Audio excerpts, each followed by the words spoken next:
So friends, अब हम practical problem number 2 start करते हैं। सो पहले ये टेबल देख लेते हैं बेटा। यहाँ पे क्या है कि भाई रिसीट है या पेमेंट है, इतना समझना है। अगर रिसीट है तो रिसीट में क्या होता है, एसेट बढ़ रहा है, एसेट को बढ़ाना है, डेबिट को बढ़ाना है, इसलिए डेबिट। और पेमेंट मतलब क्या, एसेट कम हो रहा है, एसेट को कम करना है मतलब डेबिट को कम करना है, इसलिए क्रेडिट। और अभी कैश और बैंक, क्योंकि ये double column 2 column cash book है, तो इसमें कैश अकाउंट भी रहेगा, बैंक अकाउंट भी रहेगा। तो कैश का क्या रूल होता है, डेबिट व्हाट कम्स इन, है ना, और क्रेडिट व्हाट गोज आउट। तो जब भी कैश कम्स इन है मतलब रिसीट है, मतलब डेबिट होगा। जब भी कैश गोज आउट है मतलब पेमेंट है, मतलब क्रेडिट होगा। और बैंक के लिए क्या रूल होता है, debit the receiver, credit the giver. तो जब भी बैंक में पैसा आ रहा है मतलब रिसीट है, मतलब डेबिट होगा। और जब भी बैंक से पैसा जा रहा है मतलब पेमेंट है, मतलब क्रेडिट होगा। इतना ही सिंपल है ये, और इसमें कुछ भी नहीं है। तो अब देखो यहाँ पे कैश इन हैंड, हमारे पास कैश है तो हमारा ओपनिंग बैलेंस है वो एसेट है, इसलिए डेबिट में आएगा। तो रिसीट साइड में कैश कॉलम में डेबिट में अमाउंट जाएगा। कैश एट बैंक, बैंक में बैलेंस है अपने, तो वो भी अपना एसेट है, तो वो भी रिसीट साइड में बैंक के कॉलम में जाएगा अमाउंट। उसके बाद है परचेज गुड्स फॉर कैश, हमने गुड्स खरीदा, कैश पे किया, तो पेमेंट है, तो पेमेंट में कैश कॉलम में जाएगा वो। उसके बाद है रिसीव चेक फ्रॉम अरुण। अभी आपको यहाँ पे देखो, मैंने पहले ही बोला है कि चेक अगर हमें मिला है तो हमें एक और चीज चेक करना है कि भाई आगे जाके हमने उसको अलग से डिपॉजिट किया है क्या, ऐसा दिया है क्या क्वेश्चन में। तो यहाँ देखो रिसीव चेक फ्रॉम अरुण, और यहाँ पे Arun check deposited into bank. तो मैंने आपको क्या समझा है, जब भी हमें चेक रिसीव होता है और किसी और डेट पे, आगे के डेट पे हम उसको डिपॉजिट करते हैं, तो हम क्या करते हैं, जिस दिन चेक रिसीव हुआ उस दिन उसको कैश रिसीव हुआ ऐसा अज्यूम करते हैं। और जिस दिन हम लोग कैश मतलब वो चेक बैंक में डिपॉजिट कर रहे हैं, तो हम ऐसा सोचते हैं कि हमने कैश डिपॉजिट किया। अगर आपने बेसिक्स के सब्सिडियरी बुक्स के लेक्चर्स नहीं देखे तो प्लीज देख लेना एक बार अच्छे से, उसके बाद ये आपको इजीली समझ में आएगा। तो यहाँ पे क्या दिया है, received cheque from Arun, Arun से चेक मिला, तो हम ऐसा ट्रीट करेंगे कि हमें कैश मिला, तो रिसीट साइड में कैश कॉलम में जाएगा वो अमाउंट। उसके बाद है गुड्स सोल्ड फॉर कैश, हमने गुड्स बेचा, कैश मिला, तो वो भी रिसीट साइड में कैश में जाएगा। उसके बाद है Arun check deposited into bank, हमने अरुण से जो चेक मिला मतलब हमने जो कैश रिसीव किया ऐसा दिखाया, वो अब हम बैंक में डिपॉजिट कर रहे हैं, तो हमें क्या करना पड़ेगा अभी कि बैंक में हमने कैश डिपॉजिट किया, तो बैंक बैलेंस बढ़ रहा है तो रिसीट में बैंक कॉलम में जाएगा, और कैश कम हो रहा है तो पेमेंट में कैश कॉलम में जाएगा। तो रिसीट में बैंक कॉलम, पेमेंट में कैश कॉलम, और बैंक और कैश दोनों भी इफेक्ट एक ही ट्रांजैक्शन में हो रहा है, तो ये क्या है, कॉन्ट्रा एंट्री है हमारा, है ना। तो लेजर फोलियो में कॉन्ट्रा का सी लिखेंगे हम लोग। उसके बाद क्या है, purchase goods and paid by cheque, cheque से पेमेंट हुआ है तो पेमेंट में बैंक कॉलम में जाएगा amount. Paid establishment expenses through bank, bank से पेमेंट किया है तो पेमेंट में बैंक कॉलम में जाएगा अमाउंट। कैश सेल्स मतलब माल बेचा और एक्सचेंज में कैश मिला, तो रिसीट है, रिसीट में कैश कॉलम में जाएगा अमाउंट। फिर है डिपॉजिटेड इनटू बैंक, हमने बैंक में कैश डिपॉजिट किया तो बैंक में रिसीट है, और कैश गोज आउट है, पेमेंट है, एसेट कम हो रहा है इसलिए क्रेडिट। तो रिसीट साइड में बैंक कॉलम में जाएगा अमाउंट, और पेमेंट साइड में कैश कॉलम में जाएगा अमाउंट। और ये कैश और बैंक दोनों का इफेक्ट एक साथ हो रहा है, तो ये हमारा कॉन्ट्रा एंट्री रहेगा। तो लेजर फोलियो में हम कॉन्ट्रा लिखेंगे। उसके बाद है बेटा पेड जनरल एक्सपेंसेस, हमने जनरल एक्सपेंसेस का पेमेंट किया तो पेमेंट में कैश में जाएगा amount. Received commission by cross cheque, cross cheque मिला मतलब बैंक को हमें रिसीट में दिखाना है, तो रिसीट में बैंक कॉलम में जाएगा।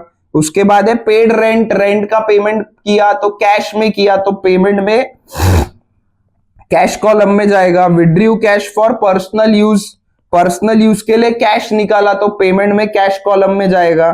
फिर वेजेस पेड, हमने वेजेस का पेमेंट किया तो ये भी कैश कॉलम में जाएगा पेमेंट साइड में, ठीक है। तो ऐसा पूरे इफेक्ट जाएंगे। अब ये हम लोग एक एक इफेक्ट देखते हैं। तो यहाँ पे क्या दिया है, prepare 2 column cash book from the following transaction for the year July 2018।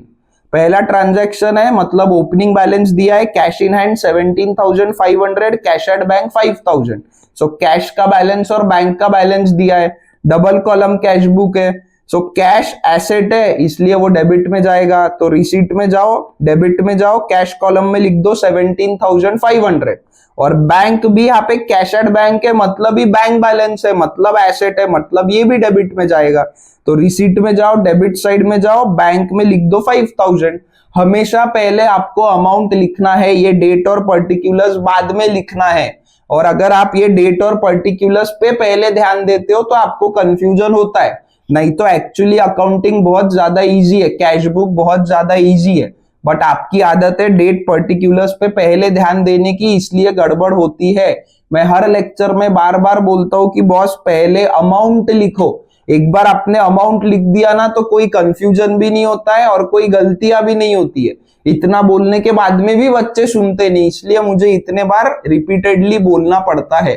ठीक है, तो यहाँ पे ये आ गया। अब ये क्या है, बैलेंस है, तो यहां लिख दो टू बैलेंस ब्रॉट डाउन और डेट लिख दो 2018 जुलाई 1। ठीक है, नेक्स्ट ट्रांजैक्शन देखो, purchase goods for cash ₹3,000। Left में बिजनेस, राइट में सप्लायर, हमने गुड्स खरीदा इसलिए हमने कैश का पेमेंट किया। अभी पेमेंट हो रहा है ना, तो पेमेंट साइड में जाओ, कैश कॉलम में जाओ, 3,000 लिख दो, खत्म, इतना है। ठीक है, पेमेंट साइड में गए, कैश कॉलम में 3,000 लिख दिया। अब पर्टिकुलर्स में लिख दो बाय परचेस अकाउंट, डेट लिख, सॉरी यहाँ पे नरेशन लिख दो बीइंग गुड्स परचेस्ड, और यहाँ पे लिख दो 2018 जुलाई 3 डेट में।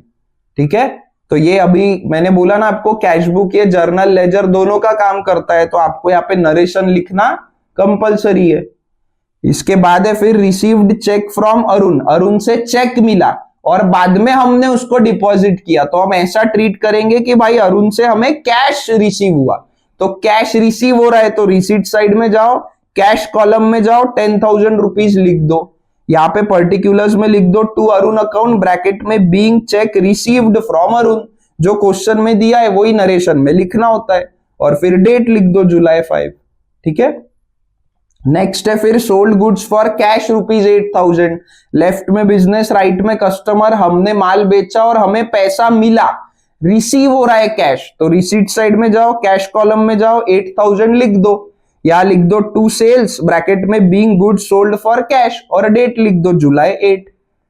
नेक्स्ट देखो, अब Arun check deposited in bank, भले ही हम अरुण का चेक डिपॉजिट कर रहे हैं बैंक में, लेकिन जब हमने चेक रिसीव किया तब हमने क्या बोला कि हमें कैश मिला। अब हम चेक बैंक में डिपॉजिट कर रहे हैं ना, तो हम क्या बोलेंगे कि हमने कैश डिपॉजिट किया, तो बैंक बैलेंस बढ़ रहा है इसलिए बैंक को हमें डेबिट करना है, तो ये जाएगा रिसीट साइड में। और कैश एसेट कम हो रहा है इसलिए हमको क्रेडिट करना है, ये जाएगा पेमेंट साइड में। ठीक है, तो क्या करना है, डबल कॉलम कैश बुक में रिसीट में जाओ, बैंक कॉलम में जाओ, यहां पे लिख दो 10,000। उसके बाद डबल कॉलम कैश बुक में पेमेंट साइड में जाओ, कैश कॉलम में जाओ, 10,000 लिख दो। ठीक है, पहले अमाउंट लिखोगे तो कंफ्यूजन नहीं होगा, इसलिए पहले अमाउंट लिख दो, रिसीट में बैंक कॉलम में, पेमेंट में कैश कॉलम में। अब डेबिट में क्रेडिट वाले का नाम, क्रेडिट में डेबिट वाले का नाम, तो पर्टिकुलर्स में लिख दो to cash account being cheque of Arun deposited, और यहां लिख दो by bank account being cheque of Arun deposited, और फिर डेट लिख दो जुलाई 10 जुलाई 10। अब ये कैश और बैंक दोनों का ट्रीटमेंट एक साथ हो रहा है, तो लेजर फोलियो में सी लिखना पड़ेगा कॉन्ट्रा के लिए। ठीक है, सिंपल है, एकदम इजी है ना, कुछ डिफिकल्ट लग रहा है क्या, कोई डाउट है तो मुझे व्हाट्सएप करके पूछ लेना। फिर है purchase goods and paid by cheque, so left में बिजनेस, राइट में सप्लायर, हमने गुड्स खरीदा इसलिए हमने चेक से पेमेंट किया, तो चेक से पेमेंट किया तो पेमेंट साइड में जाओ, बैंक कॉलम में जाओ, 20,000 लिख दो। फिर पर्टिकुलर्स में लिख दो बाय परचेस अकाउंट, और यहाँ पे लिखेंगे narration being goods purchase by issuing a cheque, और फिर डेट लिख दो जुलाई 12। ये नरेशन में आपको जो ठीक लगे वो आप आपके लैंग्वेज में लिख सकते हो, ऐसा क्या ऐसा लिखना जरूरी नहीं है। जनरली क्या करना है, आपको कुछ नहीं समझा तो क्वेश्चन को कॉपी पेस्ट कर दो, खत्म। ठीक है, तो जुलाई 12 का ट्रांजैक्शन अपना हो गया।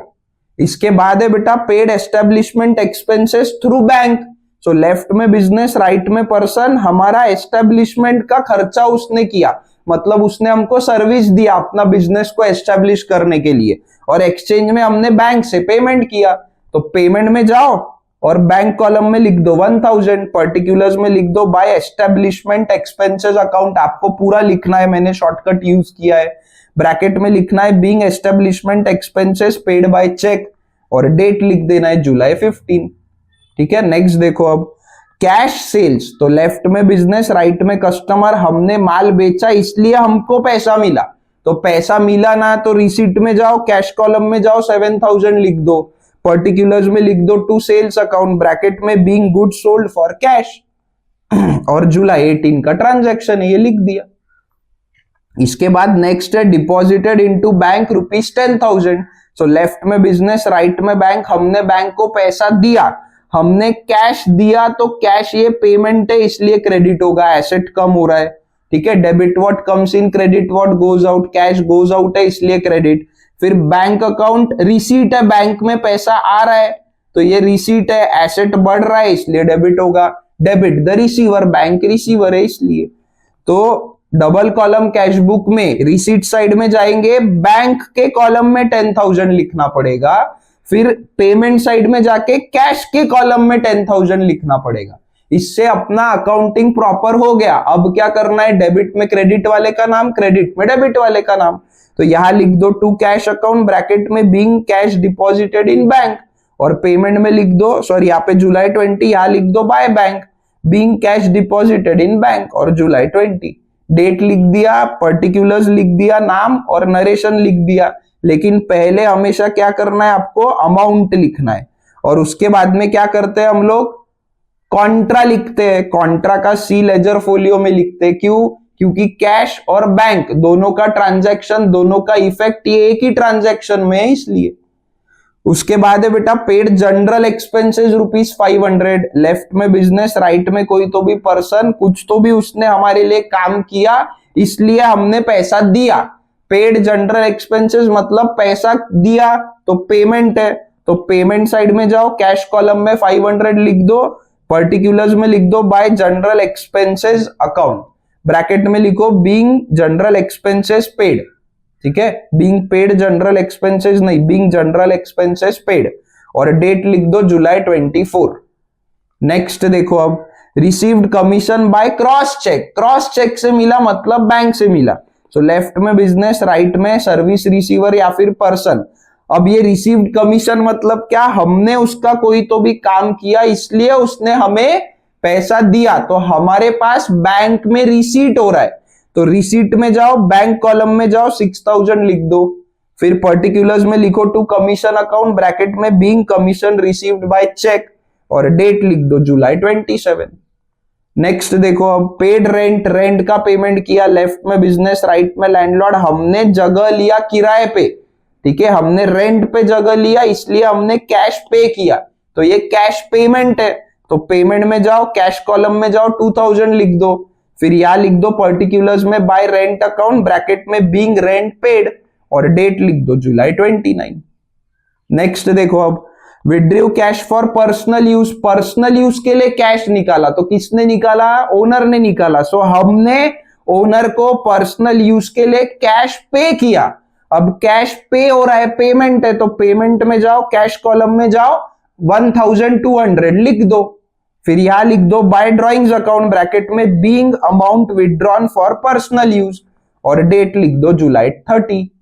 ठीक है, नेक्स्ट है बेटा वेजेस पेड ₹6000, सो लेफ्ट में बिजनेस, राइट में लेबर, जो हमारे यहाँ काम करता है उसने हमारे यहाँ काम किया, वेजेस मतलब उसने हमको सर्विस दिया, उसने हमारे यहाँ काम किया इसलिए हमने उसको पैसा दिया। ठीक है, पैसा दिया, पेमेंट है, तो पेमेंट साइड में जाओ, कैश कॉलम में जाओ, 6000 लिख दो, पर्टिकुलर्स में लिखो बाय वेजेस अकाउंट, ब्रैकेट में बीइंग वेजेस पेड और डेट लिख दो जुलाई 31। और अपना ये क्वेश्चन खत्म हो गया। अब क्या करेंगे, अब ईयर एंड में बैलेंस निकालेंगे, टोटलिंग एंड बैलेंसिंग करना पड़ेगा। ये आपका पूरा आंसर है, एक बार चेक कर लो प्रॉपर है क्या। तो टोटलिंग एंड बैलेंसिंग मतलब क्या, डेबिट का टोटल निकालो, क्रेडिट का टोटल निकालो। ठीक है, तो बड़ा जो अमाउंट है, डेबिट का टोटल बड़ा है, 42,500 रुपीज आ रहा है। अब यही हमें क्रेडिट का भी टोटल करना है, तो हमें 9,800 रुपीज क्रेडिट में लिखना पड़ेगा, तब जाके ये डेबिट का टोटल और क्रेडिट का टोटल इक्वल आएगा। तो 9800 हमने क्रेडिट में लिखा ना, तो हमारा डबल एंट्री सिस्टम क्या बोलता है, for every debit there should be a equal and corresponding credit. तो यहाँ पे क्रेडिट किया ना, तो यहाँ पे नेक्स्ट मंथ में स्टार्टिंग में कैश बुक में ही कैश कॉलम में डेबिट कर देंगे। यहाँ पे क्रेडिट किया ना, यहाँ डेबिट कर दो। अब यहाँ पे क्या लिखेंगे, बाय बैलेंस कैरिड डाउन, और यहाँ पे डेट लिख दो जुलाई 31। मतलब क्या कि 9800 का बैलेंस हम नेक्स्ट मंथ में लेके जा रहे हैं। अब यहाँ पे जब नेक्स्ट मंथ स्टार्ट हो रहा है तब क्या लिखेंगे, टू बैलेंस ब्रॉट डाउन, पिछले महीने से इस महीने बैलेंस लेके आए, डेट लिख दो 2018 अगस्त 1। वैसा ही बैंक का टोटल करेंगे तो 31,000 है डेबिट का टोटल, 21,000 है क्रेडिट का टोटल।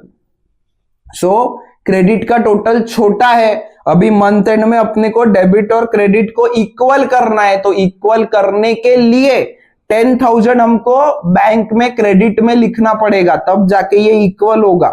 ठीक है, तो 10,000 या क्रेडिट कर दिया या डेबिट कर दो, हो गया अपना आंसर कि ये 10,000 हम बैलेंस कैरिड डाउन है और ये 10,000 बैलेंस ब्रॉट डाउन है। ये 10,000 हम नेक्स्ट मंथ में लेके जा रहे हैं, ये 10,000 हम पिछले महीने से लेके आ गए। हो गया अपना क्वेश्चन सॉल्व।